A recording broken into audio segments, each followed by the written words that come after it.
Kavale madam, आज Republican party of India meeting हे पत्रकार परिषद यासाठी घेतलेली आहे की आम्ही रिपब्लिकन पार्टी ऑफ इंडियाच्या वतीने महाविकास आघाडीला पाठिंबा देणार आहे. इथले जे शरद पवार गट, अजित पवार गट या वतीने जे जे उभे राहिलेले जिल्हा परिषद व पंचायत समितीला त्यांना पाठिंबा देणार आहे. हे आमचे दादासाहेब वाळ, जिल्हा अध्यक्ष तथा महासचिव आपल्याला सांगतील. एकंदरीत आता आपण पाहतोय की जिल्हा परिषदला आपण राष्ट्रवादीच्या सर्व उमेदवारांना भारतीय संविधान वाचवण्याकरता पाठिंबा देत आहे. एकंदरीत आपण पाहतोय की ही जी निवडणूक आहे ती अत्यंत त्या महायुतीमधल्याच घटक पक्षाच्या चुरशीची निवडणूक सुरू झालेली आहे. भाजप विरुद्ध शिवसेना, शिवसेना विरुद्ध राष्ट्रवादी, भाजप शिवसेनेच्या विरोधात राष्ट्रवादी, ही राष्ट्रवादीची अशी लढत चालत आहे. इतर काही विरोधी पक्ष दिसत नाही. त्यावेळेस यांच्या चुरशीमध्ये राष्ट्रवादीचा जो विचार आहे, राष्ट्रवादीचा जो अजेंडा आहे, तो राष्ट्रवादीचा विचार कुठेतरी सामाजिक समतेचा आणि संविधानाच्या हिताचा आहे. त्यामुळेच मतदान हा प्रत्येक भारतीय नागरिकाचा हक्क आहे. त्यामुळे मतदान हे करावंच लागणार आहे.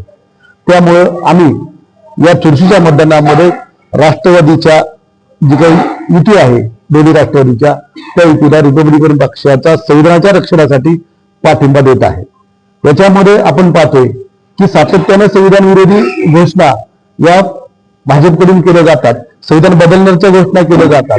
त्यांचा जो हस्तक्षेप आहे तो न्याय व्यवस्थेमध्ये वाढत आहे.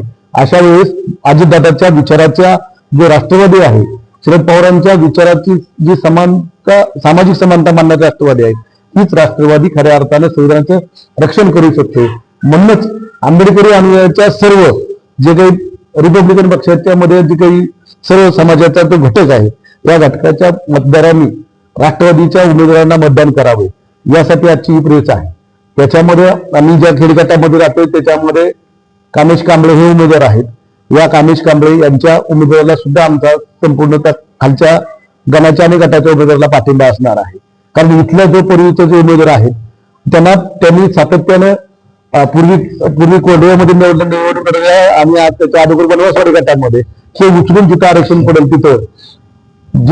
पडेल तिथं लोकप्रतिनिधीचे हुजरीगिरी करून आपल्याला मतदार निवडणुकीसाठी उभं राहतात. परंतु आम्हाला त्या मतात लोकप्रतिनिधीला सांगायचे की आमच्या मतदारसंघामध्ये लायक माणूस नाहीच का? साधारणपणे 8,000 मतं जे आहेत ते फक्त मागासवर्गीयचे आहेत, म्हणून तिथं आरक्षणाचा गट म्हणून जाहीर झालेला आहे. अनुसूचित जाती जमातीला खाली स्त्री पडलेली आहे. आणि मग गटाला जर आमच्यामध्ये 8,000 लोक असतील मातंग आणि बौद्ध चर्मकार ढोरांची, तर सर्वात जास्त संख्या ही बौद्धांची आणि मातंगांची आहे.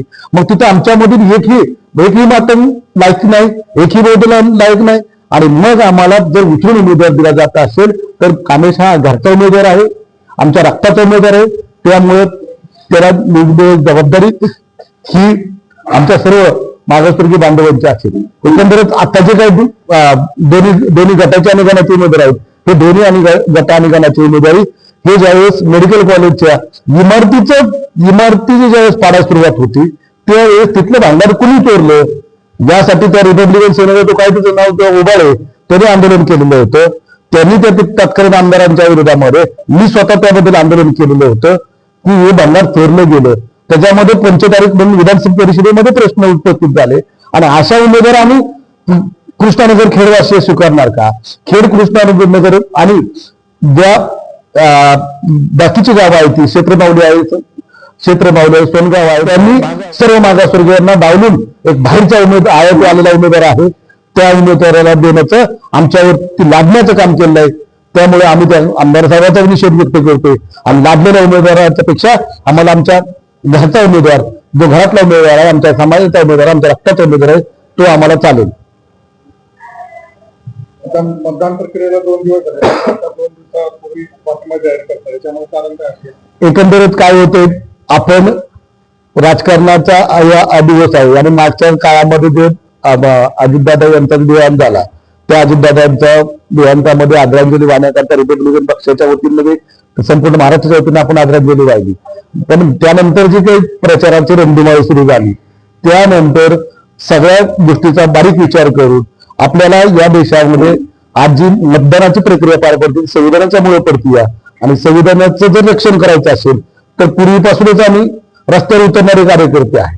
रस्त्यावरची लढाई तर आम्ही करतोच नेहमीच, परंतु ज्यावेळेस आपल्याला लढाई सत्तेची सभागृहातली करायची असेल त्यावेळेस आपल्या हक्काची माणसं पाहिजेत आणि मग जी संविधान प्रेमी असतील त्यांना पाठिंबा देणं हे गरजेचं आहे.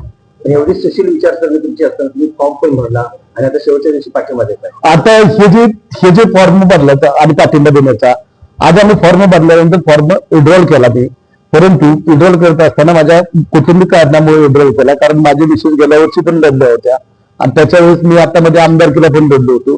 सातत्यानं आमचा पक्ष हा वंचित शोषितांसाठी काम करणार आहे आणि निवडणुका या भाजपने त्यांच्या मनाने घेतलेल्या होत्या. दीड वर्षापूर्वी आमदारकी झाली की लगेच आमची खेड ग्रामपंचायत आली, त्यानंतर जिल्हा परिषद 5-6 वर्ष झाली होती, पुन्हा आमदारकी आली. ह्या सगळ्या प्रक्रियेमध्ये आमच्या पक्षाची धारणा आणि त्यामुळे या प्रस्थापित पक्षाच्या बरोबर आपल्या म्हणजे आता हे जे राजकारण आहे ते प्रस्थापितांचं आणि पैशावाल्याचं राजकारण झालेलं आहे. छोट्या मोठ्या कार्यकर्त्यांनी आता सत्तेची बी स्वप्न बघायची नाही, जिंकून येण्याची बी स्वप्न बघायची नाहीत.